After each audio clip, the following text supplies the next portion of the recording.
With basketball season starting and Lakers being my team, I know I can go on Game Time, trusted source to find the best price, know exactly what I'm getting. You shouldn't have to worry when you're buying tickets to your next big event. Game Time is the fast and easy way to buy tickets for all the sports, music, comedy, and theater events near you. Take the guesswork out of buying tickets with Game Time. Download the Game Time app, create an account, and use code ALMOSTPRO for $20 off your first purchase. Terms apply. Again, create an account and redeem code at ALMOSTPRO, ALMOSTPRO for $20 off. Download Game Time today. Last minute tickets, lowest price guaranteed. Yay Networks. Welcome back to Almost Pro USC Football Podcast. This is episode 12, and for this week, we wanted to do something special. We are so thankful for all of you and the amazing guests this season. We wanted to take a moment to look back at some of the podcast highlight moments. From Saweetie to Keyshawn Johnson and many inspiring people in between, sit back and enjoy. This is Almost Pro. Being able to have something like this going on every week or so, this podcast, and having people like John and y'all here every single week is pretty cool. So kind of teammates and y'all's reactions to the podcast and having it. What do y'all think of it? And how's it been going? Y'all think? I read the comment for the first time yesterday, and I'm like, we're getting a lot of love. This is great. Like I just felt good, like just straight positivity and everything. My friend Tade just finished competing in the World Championship, from our track team, was like, hey man, like I've been watching from London, bro. I love the show. And I'm like, I appreciate you, homie. Man. You know what I'm saying? He's a track star. Competed Olympics or what? It's not Olympics yet. I guess it's World Trials. It's World Trials or something in London. I believe he won first place and killed it. And what is it, 100-meter hurdles? He's a hurdler. Yeah, hurdler for sure. But he just won first place, killed it. We wish the best for him. But B. Rice, your reactions or hearing about the podcast from other people, whatever case may be. I mean, honestly, just getting the opportunity to come on here, you guys get to be in front of millions of people. It creates waves for other people on the team and allows them to come on and help get to know others. I mean, there's a lot of great faces, not a lot of great personalities. So this podcast is huge, man. Yeah. I think it can go anywhere it wants to go. Like ABC. I can tell you that I think it's pretty special because not many have it to where this is like a fireside chat and you're kind of getting the inside of everything. And I feel like I can kind of represent the people out there with you guys because you guys are all living and breathing it. Very interesting for them to hear any inside things that's going on with you guys. Hearing about, you guys' superstitions and hearing about, why. Two of everything. I texted him a week. I said, I'm having two of everything starting on Thursday. He said, I'm joining two of everything. The superstition. But no, I think it's really special. And so I think the people are really appreciating that. And then, the good old nut shot. Yeah, that was one of those amped up moments. He got me bad. Yeah. Like I've been hit before. I got hit during the same game on the QB sneak, and I was like, fine. I was Can like, we talk about that too? Yeah, we talk about that too. Yeah, He was very emotional about that one, about the QB sneak. Let's just say emotional is the right word to put it as. Dramatic a little bit too, but it's okay. Dramatic? Yeah. See? Look at your nut shot, bro. That was dramatic. Hey, I walked. Let's talk about the nut shot first. So I was walking up to change the play, and Dede jumps a little bit, flinches a little bit, and then the dude, and I saw Dede jump, so I was like, okay, he's not gonna snap it, right? And maybe the ref didn't see it, blah, blah, blah, blah. But then the D line jumps and then he snaps it. And so I'm starting to look away and the ball comes with a heater. Hits me right in the groin. And I didn't have anything else other to do but drop. It hurt so bad. Like it hurt, man. It hurt all the way to the sideline. Yeah. Like I got hit and I look up at Link. And I heard what Link said in the mic. He's like, oh, he got hit in the nuts. It's all right. The clock's rolling. Let's get up. All right, let's get up. I look over at Link, and Link is like demonstrating to me like, all right, come on. Clock's rolling. Let's get up. I look up. I try and get up. I go straight back down because I'm still in pain. And then after, we end up having a 3 and out, a 4 and out, whatever the case may have been.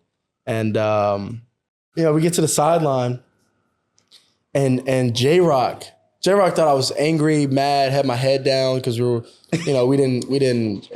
playing well and blah, blah, blah. That was far from what the case was. I was like damn near waddling over to the sideline because my nuts were hurting so bad.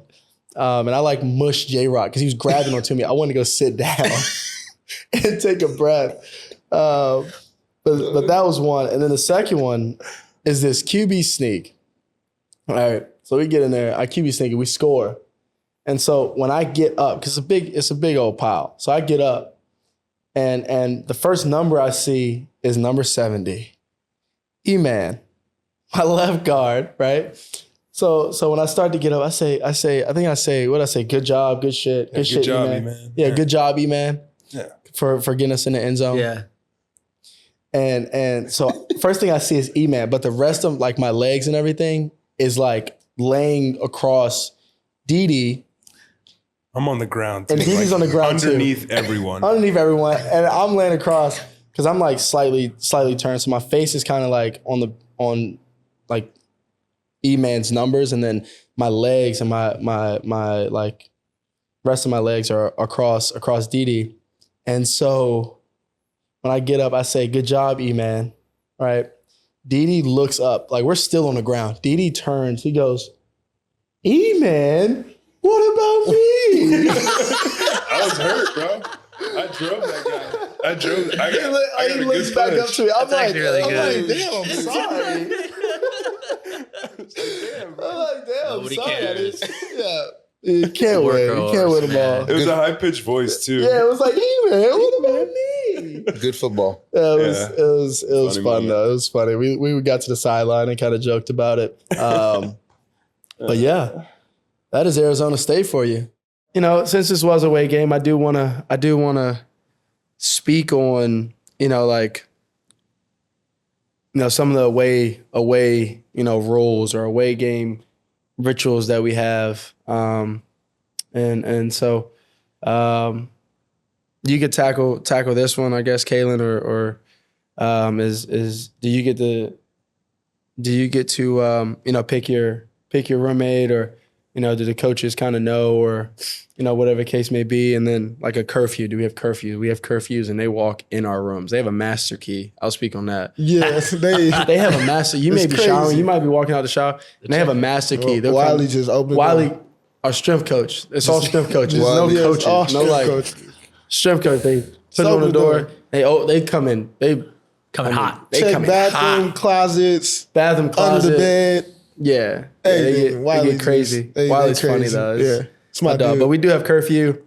It's only pretty early. To be honest with you, when you get into the room and now you're just sitting there. But yeah, that's that. And then I didn't get to really pick my roommate. They just kind of knew. I'm good friends with Kyron. Yep. It's one of my best friends on the team, and so they do a good job with kind of knowing us. Yeah, It's cool. I'll say the same thing. They knew who I hang out. I hang out with Anthony Beavers the most off the field. Yeah. Pretty good dude. Me and him really close. So that's been my roommate since my freshman year. Yeah. Do you guys have a team ritual when you go away? Yeah, we get off the plane, we go straight there. We get off the plane, we go straight there, and then after that, we just do a bunch of meetings. Depending on the time of game, the day, the next day, is kind of how we split all of our stuff up. And depends on how many breaks we have throughout the day.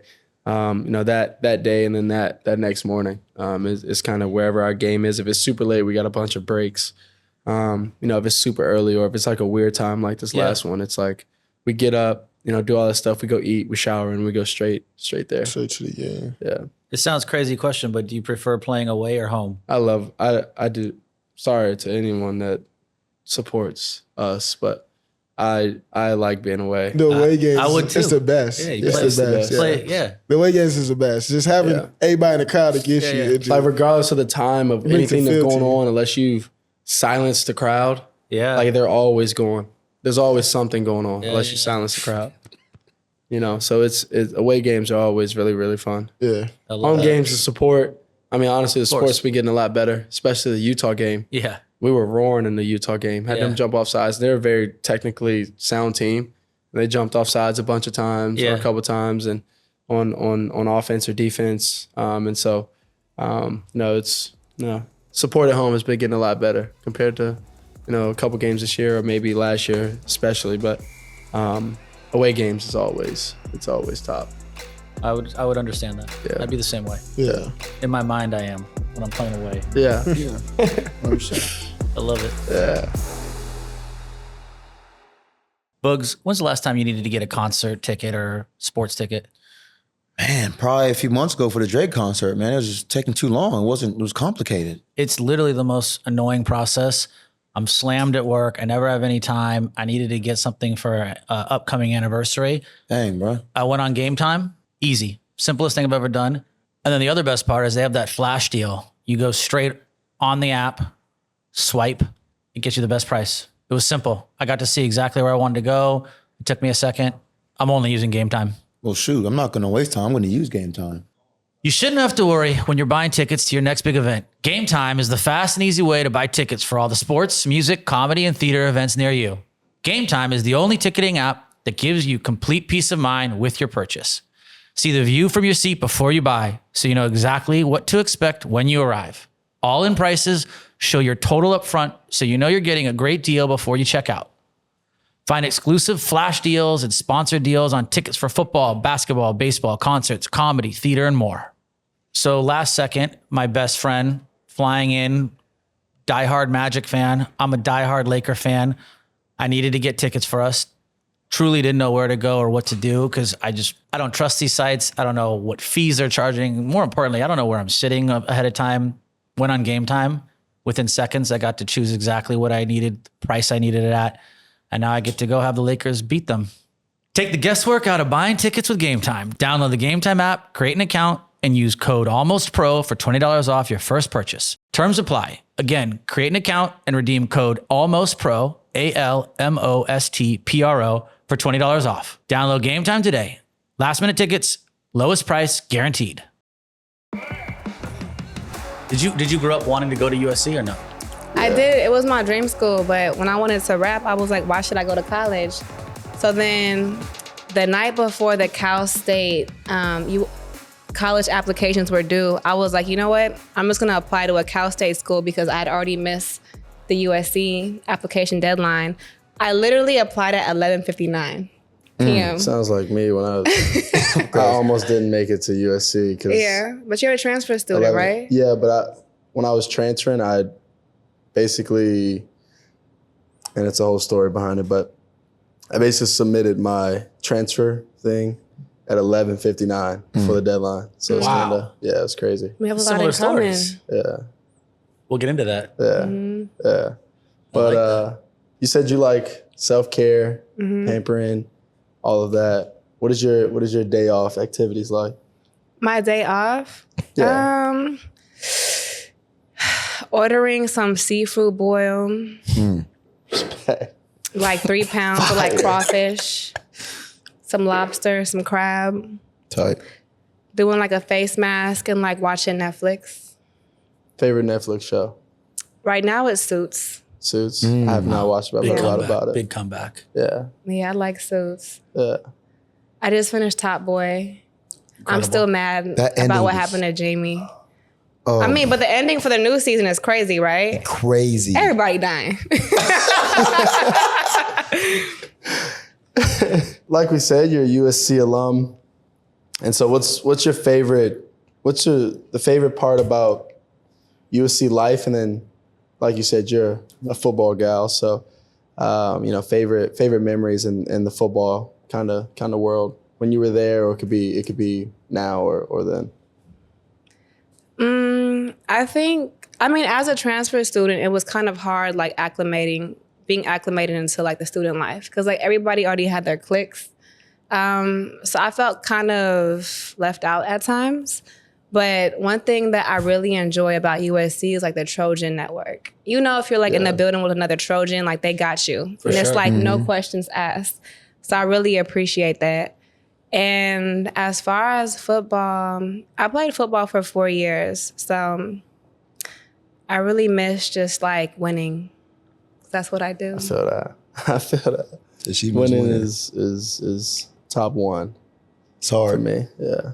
It's hard. Winning's hard though. Hey, half the teams, Half the teams in the country right now are lost. Lost yesterday. So, Were you a fan when you were at USC? Were you watching the games and stuff? I was going to the games. Go to the games? I mean, but sometimes, them tailgates.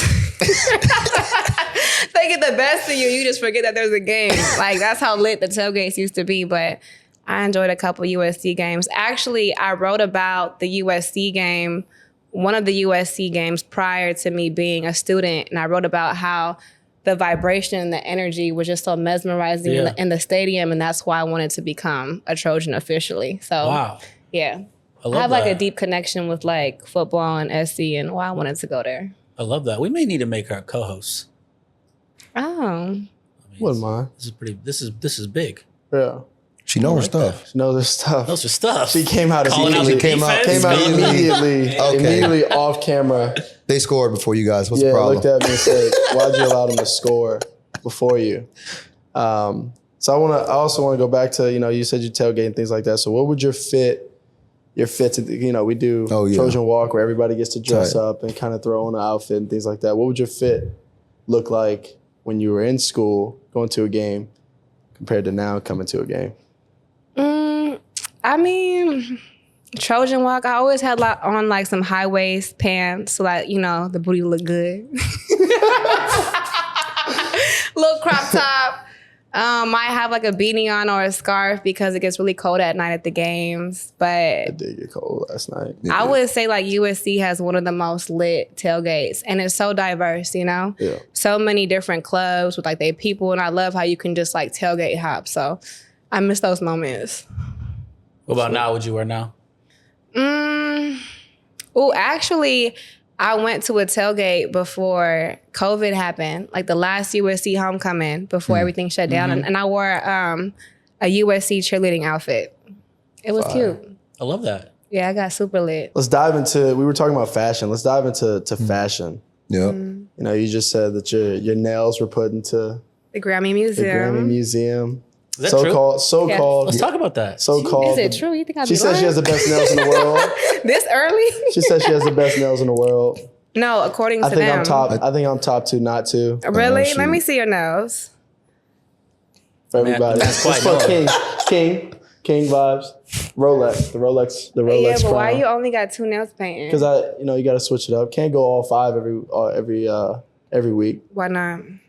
Just kind of switch it up. Not let everybody know your next move. Come in different. Type of day. Type of day. Tight.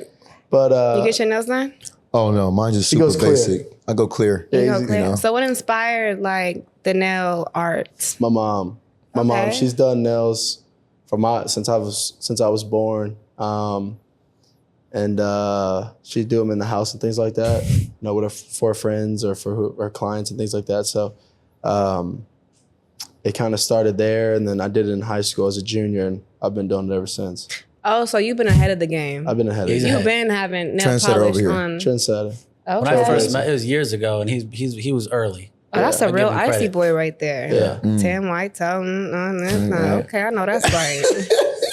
I meticulously I'm bite icy. each nail. That's my whole. Really? Yeah, that's how I take care of them. Okay. So we all run the gamut here. Yeah. I'm trying to fight me. We should have like a spa day where we all get our nails done. Yeah, I'll just be over I there think biting. it'd be a spa day. Be a like right here spa Yeah, day. just Yeah. while we're just talking, yeah. I was 100%. just talking So what happened at the game yesterday? straight to it. 3 times Love it. overtime. Yeah, what? How did that pressure feel? Felt great. It felt great. Longer we go, better we get. Longer we go, better we get. I knew we were gonna win. We all knew we were gonna win. You guys play Utah this week, right? Notre Dame. Notre Dame. At When's Notre Dame. Utah? 21st.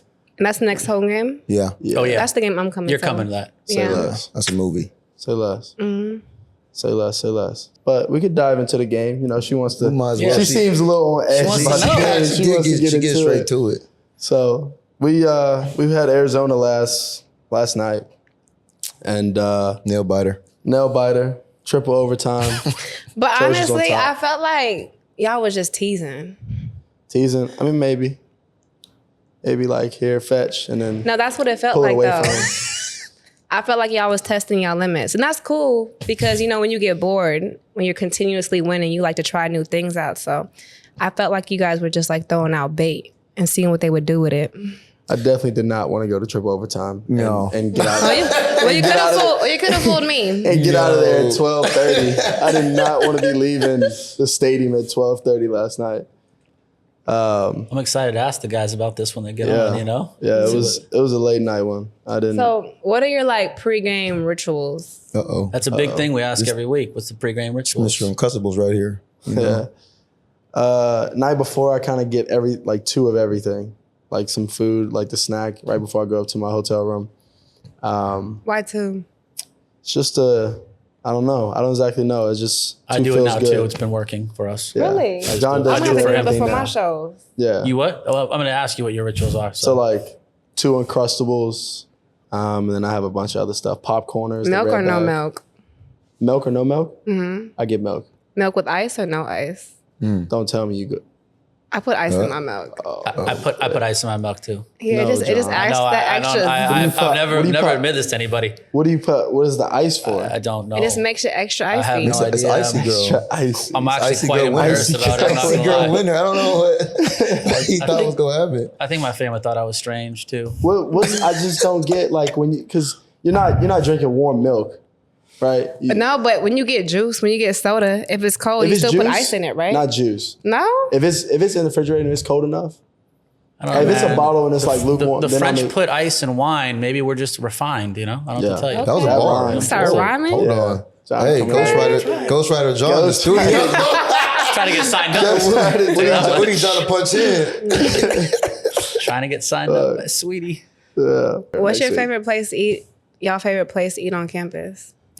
Ooh, I got my spin. You mean know in the my village spot. or you mean like on On campus? campus. On campus. Seeds, chicken tenders, fries. I like lemonade. Wait. That was a cray answer.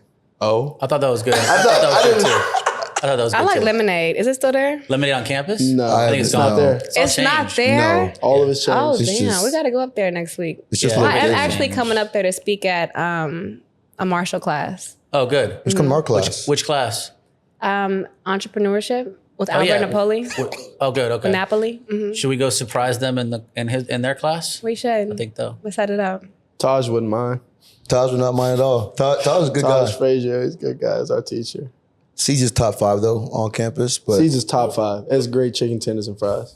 Back to for rituals. Is that your whole ritual situation? Yeah, basically. And then I listen to right before the game. Oh, yeah, I listen that's to big. John Legend, Ordinary People. R&B guy right here. Really? I don't listen to any No It's rap calm. stuff. beat music. No. Super calm music. Well, shout out to him. Yeah, shout out John Legend. A big thing we do. We ask every player when they come on or every person on any superstition or rituals that you do. So before you do, no, this is to you now. Oh, for me? Yeah. Before you go before you have a show, live show, I don't care big or small, do you have a ritual the night before or right before? Honestly, my schedule is so crazy. I used to have rituals, but sometimes there's like a misstep in something and I have to go straight to stage. So I'm honestly just ready for any audible. Okay. Like, Do you do anything the night before or no?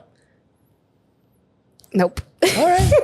Respect. The ritual is no ritual. The ritual is, I'd like to have a ritual though. I used to meditate for an hour before Okay. every show. But I realized that I couldn't just depend on that because Yeah. if I have to go straight to stage, I can't be in my head thinking that I can't that I will underperform just because I didn't meditate. Yeah. So I honestly just have to like look within and just be like, you got it, girl. Yeah. Go perform. That's smart actually though, so you don't get hooked on it. Yeah. Now I start the 2s on Wednesday now. I feel like it's easier for like athletes because you guys have a team that have you guys on a Set game Yeah, and Yeah, everything. but when it's just one Set person schedule. and Yeah. it's like that artist life can be very unpredictable, Yeah. you have to kind of like be flexible. Are you superstitious in general or no? No. At all? No. Like any like that. superstition that's bad, I'd be like, it's good. So if we split the poll, I'd be like, oh, that's good luck. I like that. 13, I'd be like, oh, that's good luck. Shit, luck. 13 is real good luck. 13's That's our real number. good. Yeah. Yeah, tight. Probably like a lot of you, I love basketball and I love watching basketball with my friends. But what's made it even more fun, Prize Picks. Prize Picks is the largest independently owned daily fantasy sports platform in North America. It is the easiest and most exciting way to play DFS. It's just you against the numbers. Prize Picks is the most fun I've had, winning up to 25 times my money this football season. You just select 2 or more players, pick more or less on their projected stats, and place your entry. Want to play along some of Prize Picks' favorite players, like rapper Meek Mill and comedian Andrew Schultz? You can now find community plays under the promos tab of the app to view entries from some of the biggest names in the Prize Picks community each week. Prize Picks even offers a reboot policy so that your entries stay in play even if one of your players gets injured. It is the only daily fantasy sports platform with an injury insurance policy. With my busy schedule being slammed at work and family, Prize Picks makes it so easy to scroll through and view the stats of my favorite players and picks. Makes it fun. I'm only using Prize Picks. Go to prizepicks.com/almostpro and use code almostpro for a first deposit match up to $100. Again, visit prizepicks.com/almostpro and use code almostpro for a first deposit match up to $100. Daily fantasy sports made easy. So I think O'Shea, kind of start with you. Want to get your background on, and your background growing up with SC, kind of all the above. Anybody who born and raised Los Angeles, USC and that other school I brought up quite a bit. And, we've been a USC household, and it was a time in my life around 17 where, of course, I didn't know what I wanted to do as far as a career or like what college to go to. I knew I wanted to stay home, so that automatically puts SC on the map. But then I had a teacher kind of notice that I was a daydreamer in class, and he put a notebook in front of me and he said, whatever you're thinking about, write it down because you're not here right now. Wow. And so I was like, all right. Where was it? You, LA, No. You went to Taft, right? Yeah, I went to Taft. Oh, in the valley. And then, but that was my senior year. This happened like when I was junior. Okay. Junior year. Okay. Maybe 10th grade.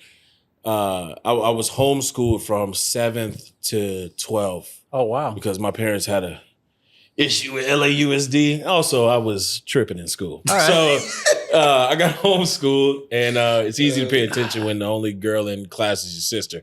So I had a teacher put a notebook in front of me, and he was like, whatever you're thinking about, just write it down because I don't have you here right now, and I just get it out and then come back. Okay. And I ended up writing handwritten 120-page story that he let me write it every day. It just came out of you. Yeah, it was just 120. something I was thinking about. And every day he would give me time to write it. And by the time I was finished, it was 120 pages, handwritten, blue pen, which switched to black when the blue ran out. Okay. And then from there, he was like, you ever thought about screenwriting? And I was like, no, not at all. And he was like, I think you should take a look into it. And then I got a teacher by the name of Bill Rubenstein that taught me how to write scripts. Like the structure. Yeah, like Okay. how to break down Yep. my story into script format. From there, it was like the best place for you to go is probably SC. And then so we submitted, got in. Now you have everyone grew up with your, loving your dad. Is it your? Did He's you pretty have? cool. Did you, well, that's not a personal knowledge. That was just everyone, worshiping, especially growing up LA. Did you have pressure on you to go into entertainment or not at all? No. So this was all you. Bro, I was going to play for the Lakers till I was 17 years old. I was too. I think we all were. I'm still hoping. Yeah. I've been waiting for that growth spurt. Never too late.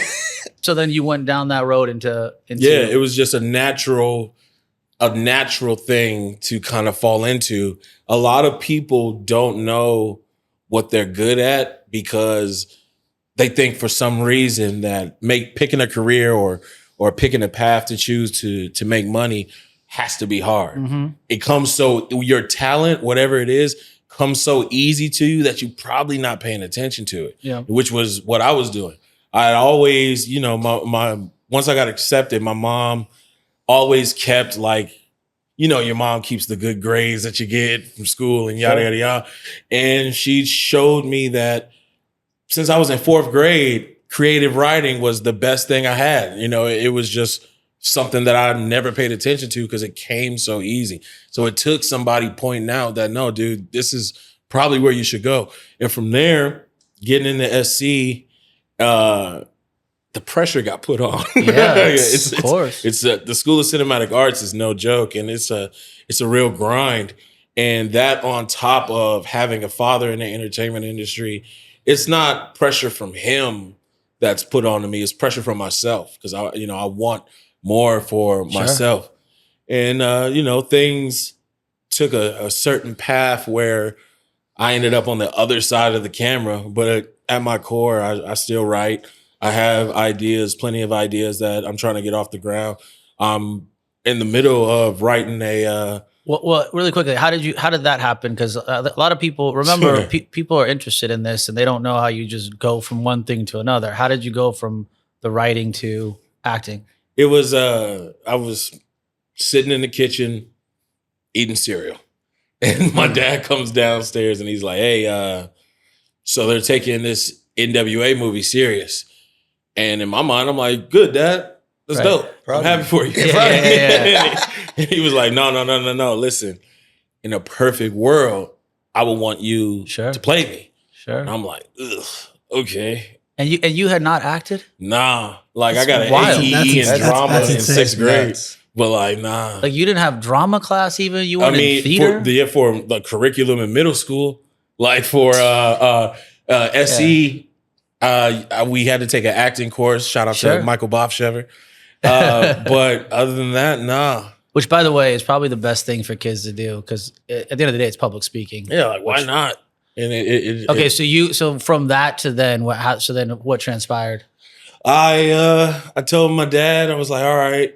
He was like, I'm gonna get you a coach, and I said, please get me a coach. Don't send me out there without all my tools. I want to do the work. I want to take it serious. And the director, Gary Gray, first of all, let me just say, when he first told them that he wanted me to play him, they asked him if it was a joke, which is great for the confidence. For sure. Then, Gary Gray saw my first audition and he hooked me up with my sensei, Mr. Aaron Spicer, who I think still has his studio on La Cienega. And I was with him every day. Where were you at with school at this point at SC? Were you? I might have convinced my dad to let me leave. You're dropping out. Yeah. Okay. And his words were, "You have to make it work." Right. And I've been making it work for about 10 years now. I like that. But yeah, man, it was a huge decision because getting into SC was the biggest thing I'd ever done. It's a massive accomplishment. Yeah, just getting that thick book that they shove into your mailbox. And then it's big. What year were you there? What was the who was there? Who was the court? Like, what was the football program? Do you remember? 2009, Pete Carroll left, and some news broke out about Mr. Reginald Bush. Oh yeah, accepting some money, and I might have been sanctioned. As a team, not allowed to go to bowl games, lost scholarships. Wasn't really popping. It wasn't really popping. Very unfair. But Lakers though. Yeah, Lakers though. 2010, baby. I stand with Reggie, by the way, just so y'all know. Yeah, man, especially now. My guy. Okay, so that makes sense. And have you always been a fan of all the sports at SC, or? Yeah, if it's LA and it don't sound like Clippers or Angels, I'm all for it. It's just how I am. And yeah, you came out with the team, the Arizona game. What was that experience like? That was awesome. It's definitely how'd that happen, by the way? The school asked you to come out? Yeah, on Twitter. Got hit on the Twitter DM. It's gotta feel good. Yeah, it feels great. I mean, to be acknowledged by SC and looked at a person of interest for a moment like that. It was a pretty wild night, especially because Taylor, shout out Taylor. Really shout out Taylor. Taylor tells me, all right, so you're going to start halfway up this hill and then you're going to meet me at the 20. I was like, all right, sound good. All right, I'll do that. And then Taylor hand me off to Jessica. And Jessica says, all right, you're going to start at the top of that hill. And And then do you want to do the wide receiver or do you want to do the O-line? I say, what's the wide receiver? It's like, wide receiver is you're going to run all the way down this field. Oh, I said, no, Jessica, I'm in jeans. I'm not about to do this.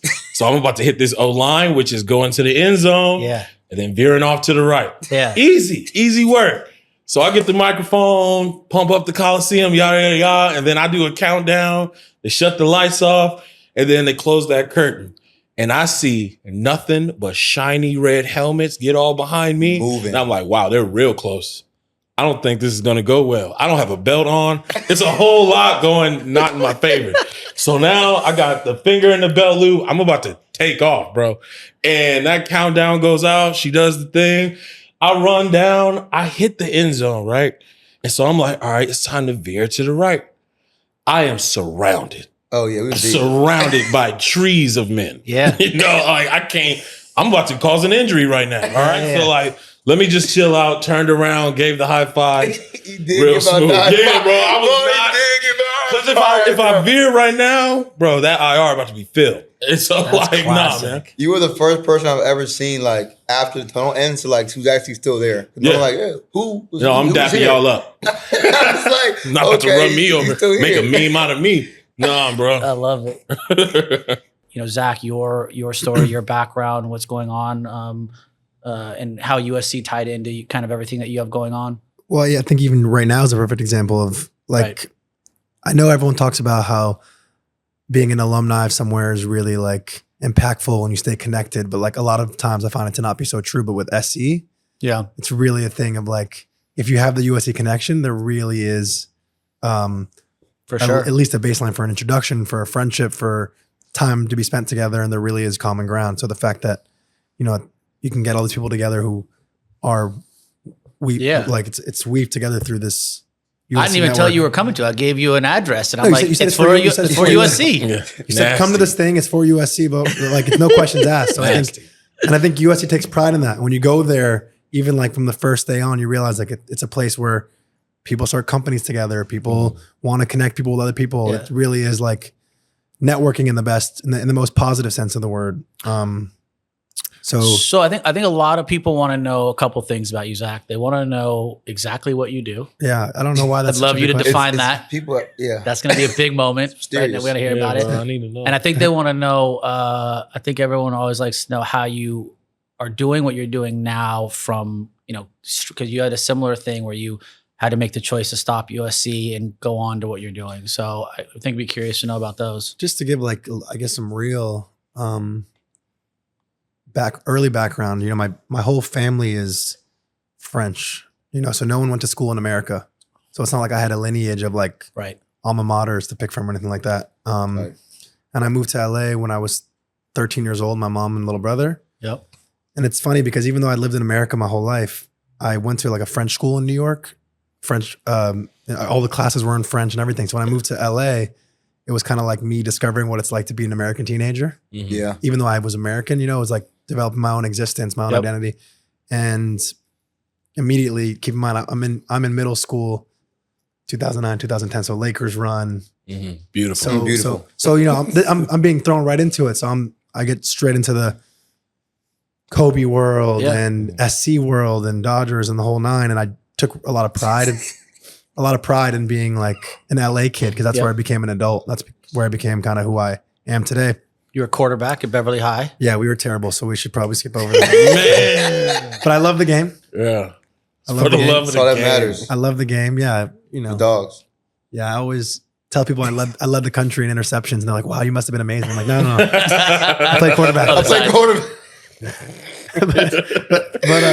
Okay, so at USC, so you go to USC. I kind of had an untraditional path, by the way, to get to SC. Okay, let's hear. I really wanted to get to USC, and keep in mind, like I said, I'm still forging like what it means to be like what's my existence? All my family's European, but I feel super American. What do I feel like being Sure. an American teenager? I want to go to a big rah school. All my friends are going to Michigan, and they're leaving LA, right? Yeah.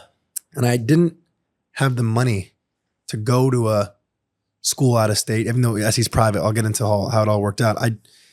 So I took a year to go to community college, and I went to SMC for a year, which is a very interesting experience because community college doesn't have much of a sense of community. Right.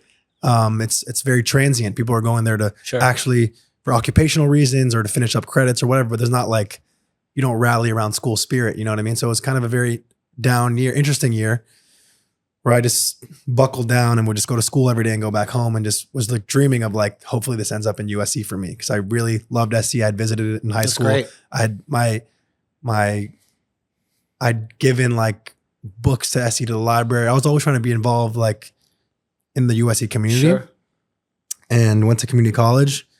Had that same day where I got that scrunched up big package, you know, best day ever. Yeah. And my little brother went there actually he went to the School of Cinematic Arts, screenwriting as well. He just graduated. Yeah. Nice. And I just, I went to SC and it was life changing. And nobody knows this, but I was like, I can't go to school here. I can't afford it.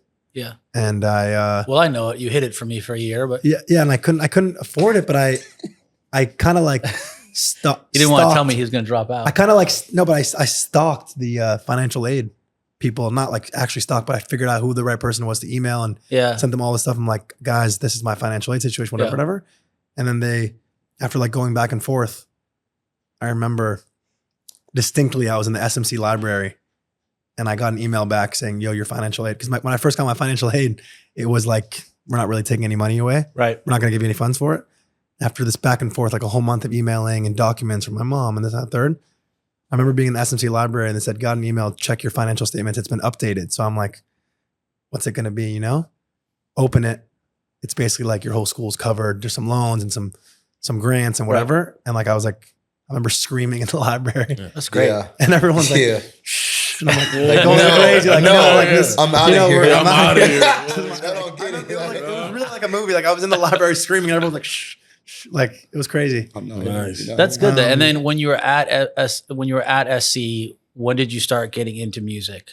Because what I would define you as is musician, producer. I think it's DJ. the same thing he was saying, which is like when something's such a constant in your life and it's come so naturally to you, you don't even realize that it's like you just think it's so normal. Yeah. Right. So you're just like, this is just it must be normal life as opposed to this might be my differentiator from other people. So my whole life always revolved around music and finding music and things like that. When I got to SC, I was always like DJing frat parties and doing things like that. But I want people to hear this. You were on 2 global tours this year. Post Malone's. Now you're on Drake's global tour. Yeah. You're the DJ on. People solid one need to hear how they go from the kid, from SMC into USC and then onto what you're doing now in the matter of 6 years, 7 years.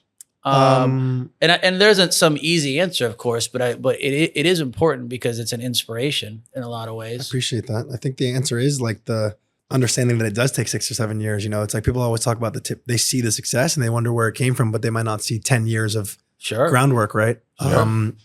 I think for me, man, going to SC was the biggest blessing because staying home in LA was the biggest blessing because funny enough, it all worked out because I had to go to school during the day and I needed to find like a side hustle to make money and do whatever and end up working for John. I was meeting so many people at school. When you first start school and you start you get involved in Greek life or you start going to sports game, you're meeting so many people. And so because I had no knowledge of nightlife or hospitality business, I think I had a really kind of pure approach to it. Sure. Which is I want to rally people, especially around music. My whole thing was like, especially because you gave me the resources to do it. My whole thing was always booking talent early. Sure. And giving kids a platform. Like I was using the nightclub as a platform of like, oh, there's a kid from my frat who has a song coming out. Let's do the release party. Right. Or I would go hang out on Fairfax a lot. And this is when Fairfax was really happening, Supreme Store and 424. And it was really a moment in time. Odd Future. Kind of like just right after Odd Future. Yeah. And obviously we grew up watching that. It's LA movement. Right. Shout out to our brother Taco, who you should have on the podcast for sure. Absolutely. But how, and then so a lot of people don't know this, but you signed one of the biggest artists this year, Yeet. Yeah. How do you go about meeting him? Because how long was the process to when you met Yeet to signing him and forming your label around? I think, and Yeet's kind of taken over the music scene. He's been since He's been on for people who know, they know. Especially they weren't hearing me though. Yeah, I yeah. told them. Yeah. Just to like tie it back to SC for a second, I do think there's definitely an entrepreneurial spirit about SC, which is like take ownership in the things you want to do, like Facts. start your companies. You see kids start a lot of companies in school and start their first things while they're in school. And I think when I had dreams of, I didn't know what I want to do in music, but I was like, maybe I would always bring artists around, like I'm going to manage this person or I'm going to do this. And I was always like trying to figure out what kind of my voice would be. I was DJing already, but I was like, should I manage artists? Should I start a label? And one of my mentors, I only really have two. It's John and another one. And he sat me down and was like, yo, Future was always like, you're always in the mix booking acts early. You're always hanging out in the studio with them. You're always finding music early. He's like, just start your own label. For sure. And there'll be much, just start it and you'll learn on the go. And, you know, just ask people around you to pick their brain.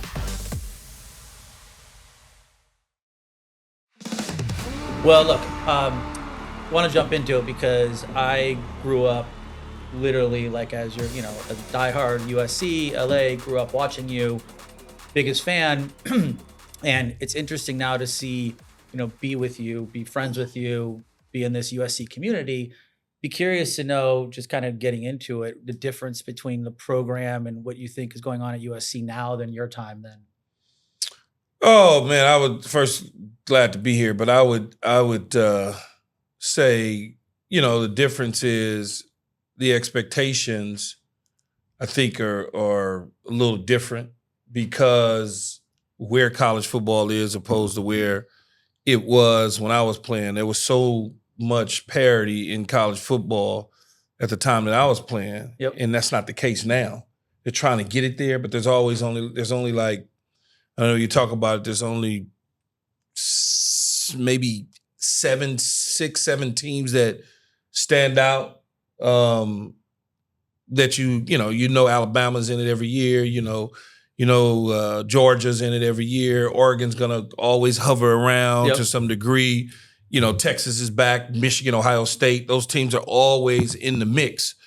And it wasn't really necessarily that way with us when we were playing. Plus, you have like a true playoff scenario and situation now where when we played, it was the Rose Bowl. You go to the Rose Bowl, you that's all we really cared about. Yeah. Then the AP, UPI, they would make the decision on who would be the national title, national champion based on your regular season record. Where now it's all about how many wins can you compile and how many losses can you avoid so you can be in that conversation at the end in the Final Four, which will extend, I think, to 12 in the next year or two. They're extending it out. So it's a little different as far as that go. In terms of just the way USC's football program is now, obviously with NIL, it's a totally different ball game. Yeah. I mean, I was being paid, but I was being paid differently. My stipend was a little more than most people's stipend. Let's just put it that way. But it's so much different now. What's your actual gut, true thought on what's going on with NIL and transfer portals? It's fine. You like it? Yeah, it's nothing. I'm glad the kids can leave and go play somewhere else if they don't feel like the university that they're at is giving them the best opportunity to succeed. Right? I don't have a problem with it at all. Right. Coaches leave. Why can't players leave? Coaches will bounce quick. I mean, they'll take a job on a Monday, then leave on a Thursday because something else came up that's better. Right. We've seen it, and I have no problem with kids doing it. I have no problem at all. NIL is a thing, and if NIL was around when I was around, they would literally have to put me on layaway because it would be so expensive. It would be so expensive. I agree. Guys talk about who's making the money now. It's like, man, you have no idea. Right. If we had the NIL back then, crazy. If the transfer portal was around when you were there, would you have used it? Oh, me personally? Yeah, you personally. No, I wouldn't have had to. Okay, so I never set, so it wasn't no problem for me. I like that. And then if you are using a transfer portal to chase money, then you in the wrong business anyway. Because your real money is at the end. I agree. The money that they're giving you, this little $250,000, $300,000 you making, that's really nothing. Right. If you are good, you're going to quadruple that. I also think the good thing is kids getting kind of exposed to this now or earlier in their career. It's not like this shock to the system when they all of a sudden have the $40 million contract. Yeah, I mean, it's still or $5 million for that matter. I would look at it this way: most of the guys who are good players that were not a part of NIL were getting money anyway. You understand what I'm saying? So when you are, is that something that was just not spoken about? No, everybody know people got paid. That's not right. You heard it here first on Almost Pro. People in the SEC been getting paid forever. Undercover information. UNLV basketball team in Tark them got paid forever. UCLA basketball team back in the 60s was getting paid for it. So it's not. All right. You know what I'm saying? People act like it's like, oh, it's not. People been getting paid forever. I mean, it's not, I don't care. They can't do nothing to me. Yeah. I'm from LA and played ball in LA and went to school in LA, but when it was time for me to take care of my mom and stuff, somebody had to fit the bill. Sure. I couldn't fit it. Sure. So somebody somewhere had to figure it out. Yeah. Now you say, well, it was against the rules. Okay, and? Yeah. Big deal. Right. I agree. I lived in the Worcester corridor, by the way. As you should have. Speaking of which, so did you grow up? Did you know you were wanting to go to USC? Was that a thing that you wanted? Yeah, I grew up across the street from the school, so I was going there out the gate. Originally, I was going to go to the University of Miami. Then Coach Erickson left because at the time Larry Smith was the coach at USC, and he wasn't recruiting the inner city kids. He came from Arizona. He took over for Ted Toner. Yep. They had a stacked roster, and the roster he had was going, it was going to the Rose Bowl, fight for Pac-12 championships, whatnot. And he eventually didn't want to recruit the inner city kids. He was like, that's crazy. Yeah, he was bizarre, recruiting dudes out in the suburbs and things of that nature when the strength was in the inner city. So Washington, Cal, Nebraska, Colorado said, you know what? They slipping. We getting ready to come in there. And that's how Washington became a powerhouse, even though DJ had them going anyway. But they would come and get the players out of L.A. Nebraska would come get the players out of L.A. Colorado, that's how Colorado won the national championship on the national championship team. It was tons of players from the city that was on there because Larry Smith didn't want to do it. So when I committed to Miami, then all of a sudden, Coach E leaves and goes, he went to Seattle to go coach at the Seahawks. And I decommitted from there. Then Washington, I was going to go to UW. Then they went on Tylenol probation, which was funny because I was talking to Jen about it last night, our new AD. They went on Tylenol probation? Yeah, it was like some, it was called Tylenol probation. It was like a mini? They were selling Tylenols. The players were selling Tylenols. Wow. Like it was weird. You have to Google they had it. like a Tylenol player It wasn't, scandal? yeah, but Tylenol wasn't like the normal Tylenol like we take off over the counter. This was like, it was Tylenol, like a code name. but it was like some sort of codeine or something like that. Gotcha. Yeah, they were selling. So they wound up going on probation. And so I said, okay, they fired Larry Smith, they hired JR. And I'm like, oh, this is nothing to even talk about. It's over and done. Yeah. And everybody was like, well, he's going to SC now. I was like, yeah, that's the bottom line, across the street. Never looked back. Nah, why would you? What would you say could you say you have one defining moment when you're at SC? Or really, to be honest with you, is really cornballish is graduating from school. That's good to hear. It's real cornballish for an athlete I to love say. that. It's like, oh, graduation. No, but actually, our school, I don't know what it is like. I'm assuming it's pretty much the same academically, the challenges and the stress level, but they would kick your ass out at USC if your academics wasn't up to par. Yeah. It was people don't understand that. They think because you're a football player, you automatically get to skate. Yeah. Nah, man, now when we was in school, they was like, man, we lost so many good players because of the academic and eligibility and stuff like that. And they was like, get the dude out here, man. Yeah. And so, and we had to keep a certain GPA as a team to be able to do certain things. So I don't know if it's like that now with y'all or what, but back then, it wasn't no messing around. Oh, no, they don't play about school at all. I mean, they'll take someone's minutes off that. They have a whole list of strikes. I mean, one thing we have is accountability. Deuce was obviously a freshman, now, but my first year here, I think it was January, his first time on campus, that first week, accountability. Yeah. It's missed assignments, missed meals. We had, I think, 133 up downs. We had altogether. Now, see, they wasn't punishing you. They was taking your scholarship. Yeah. Like when dudes mess up in spring and I go spring ball, they like, man, it's not even, fall under that 2 point, I think it was 2.5. You fall under that, they like, get this dude out of here. That's crazy. Yeah. Those up downs. I think you're such a prominent figure, Keyshawn, that everyone knows your accolades in college and NFL and everything. But I feel like people just think everything's handed to you. Was there? What was it like going from college to the NFL? Was there a struggle there? Was there a struggle out throughout? As far as playing wise, yeah. Well, my first year, we went 1-15. But our coaching staff was that one of the first times you're on a losing team? Oh yeah, I ain't never lost. I don't even know what that feels like. Now you do. Well, yeah, but even so though, I was terrible. At that time. I'm like, nah, man, this is not it. Right. And we had a coach and a staff that it was a joke. Right. But they fired them, brought in Parcells, and then everything just hit the ground running. Right. The way it was supposed to be. It was tough trying to understand sleepless nights. Yeah. And trying to understand how to get a win, how to figure this out. And, once I realized that these coaches aren't going to be here, it's going to be greater later. It's like, okay, cool. That's what it is. Yeah. And coming from LA and going to New York and being the first pick of the draft and all the different things. I mean, I would consider it was a dream come true. It was what you dream of. Yeah. On behalf of the Almost Pro team, we hope you enjoyed this look back at the incredible season so far. We want to say thank you to our amazing guests, the USC football program, and Yay Networks. If you would like to hear these full interviews and episodes, please go back and listen wherever you get your podcasts, or watch us on YouTube at Almost Pro USC Football. Make sure to follow and subscribe. We have a couple more exciting episodes for you this season, and you don't want to miss them. Fight on!